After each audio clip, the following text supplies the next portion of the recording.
Sa PhilHealth, ang bawat Pilipino ay nararapat makatanggap ng maayos at mapagkakatiwalaang serbisyo.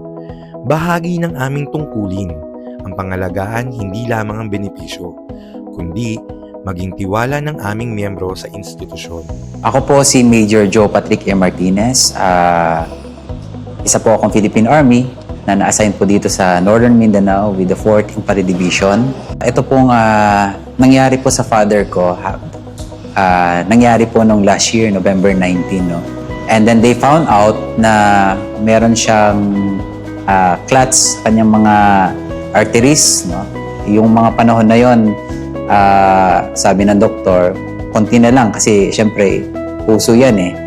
So kailangan desisyon na nakagad. Up to the final billing, umabot siya ng 730 plus thousand yung aming bill. So devastated kami nun kasi hindi kami prepared eh. Sino man prepared for that, no? Yung doctor naman, si Dr. Brown, lagi niya sinasabi sa amin, don't worry sir, may bago na kasing ngayon, program ang PhilHealth when it comes to that matter. I think lumaki na ang kanilang case rate, kaya nila i-cover for the bill. So sabi ko parang hindi ako maniwala kasi parang too good to be true. Pero nung tumawag si doktora sa amin after 7 days, no, nung lumabas na yung final billing na 700 plus thousand, sabi niya, sir, good news sir. Ang inabot po ng inyong bill is ito, at yung kanyang i-cover ni PhilHealth is 520 plus. 524 to be, parang ganun yata. 524,000.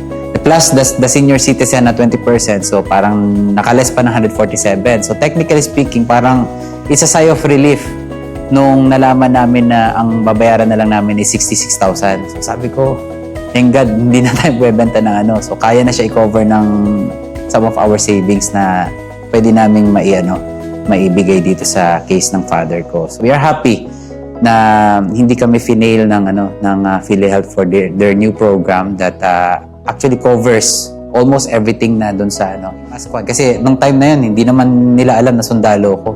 So hindi siya tumitingin kung anong profession o ano. Basta you are Filipino,